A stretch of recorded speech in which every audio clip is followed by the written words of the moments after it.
Let me tell you a little story. Not a personal story as in my own story, but somebody I met.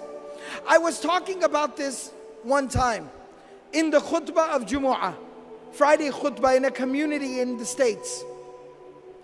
Afterwards, a brother, he came up to me.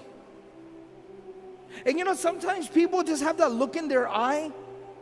They have that look in their eyes like they have a story to tell. He had that look. And he walked up to me and he said, brother, what you just talked about really personally hit home for me. And I talked about the death of Khadija, the death of Abu Talib. Such a serious thing. So I said, please tell me, how did it hit home for you? I sat him down, I said, please tell me your story. He said, brother, today was the first day that I prayed in a year. I grew up in a Muslim home. I was born in a Muslim family. I was very practicing for most of my life, praying 5 times a day. But today is the first time I have prayed in a year. I said, what happened? He said, about a year ago, my life was picture perfect. You know, sometimes you have like a 5-year plan or a 10-year plan, your grand plan. And you know, when everything is falling into place, your plan is working out, everything is going according to plan. He said, I was in that part of my life. I was nearing the age of 30.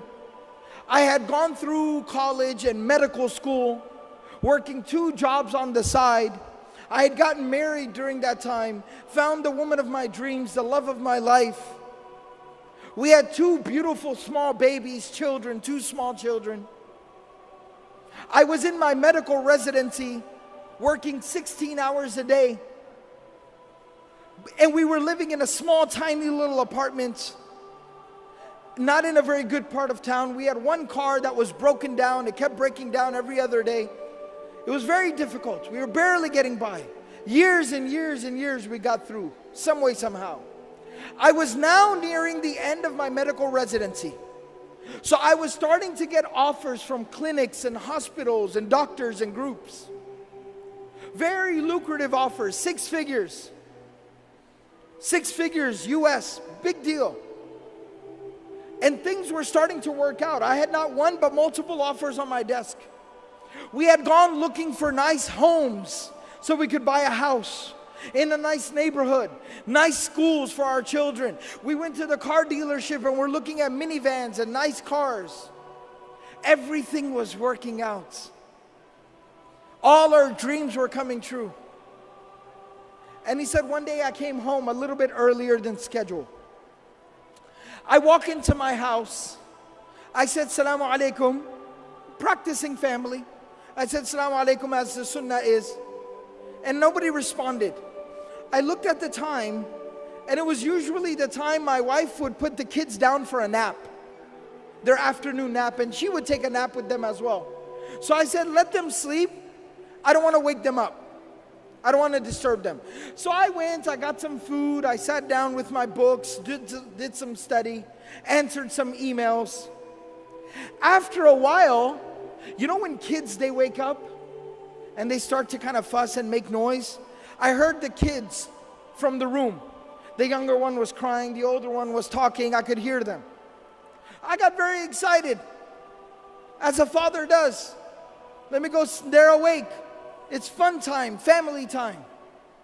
So I go to the room and I walked in and my kids are sitting on the bed next to my wife. And my wife is laying there between them, motionless, still, not responding, not reacting. And it looked wrong. Being a doctor, I jumped right in and I checked her and she had been dead. Not now, but for like an hour. She was cold, she was gone. Just like that. He said, brother, at that moment, my life, it fell apart. I lost the love of my life. My children lost their mother. And I lost my faith, my iman. He said, the next 24 hours were a blur. Janaza, tadfeen, the burial, it went by. I didn't even realize what was going on. After that 24 hours ended and we buried her, I went to my room and I locked myself in my room, and I did not come out of my room for days. I kept the lights off and I just laid in my room and stared at the ceiling. I did not hold my own children in my own hands for the next few days. My mother and my brother were taking care of my babies. I didn't know what I was supposed to do. After a few days, I crawled out of bed. I reconnected with my children. I tried to get back to work, figure out how am I supposed to work and take care of my kids. My mother and my brother, they helped me so much. Slowly but surely, over the weeks and the months, I put my life back together again. I got back to work. I figured out the schedule for the children. And I started figuring things out, but there was one thing that was still missing. One thing I could not figure out. One thing I could not solve. My iman was gone. My faith had been broken. I stopped praying. I no longer had faith. I was struggling. And he said, my brother, who wasn't just somebody who just showed up and just told me what to do. You know, some people, when they give advice, they're never there for you. They never help you. They don't support you. They just show up and tell you what to do. My brother was not like that. He looked after my kids. He stayed awake with my babies when I had to go to the hospital for a call. He's somebody who took care of me and my kids. I respect him. I love him. And he's very pious, very righteous. He prays. He kept telling me every single day, brother, come on, you need to pray. Brother, come on, you need to pray. But I kept resisting and refusing. He said, this morning, today, he showed up at my house and he said, I am not taking no for an answer. Mother will watch the children. You are coming to the masjid with me. You will come to Jumu'ah. You will put your face on the ground before Allah subhanahu wa ta'ala and you will pray. You will make sujood. You will say Allahu Akbar and that hole in your heart will be filled. And he said, and I came to the Jumu'ah, the Friday prayer, I heard the khutbah and you were telling the story of the Prophet ﷺ, how he lost the mother of his children, how he lost the love of his life. And I found the answer to my question. It made sense to me again. Think about this. After going through so much tragedy, how does somebody continue? How does the Prophet ﷺ wake up the next day, go out there and preach harder than he did yesterday, work harder than he did ever before, knowing that he's going to come home to an empty home, knowing that he's going to come home to an empty bed, knowing that he's going to come home and have to look his children in the face and wipe the tears from their face that their mother is not coming back? How did he persevere? How did he continue? It was at that moment that Allah subhanahu wa ta'ala provided him a solution.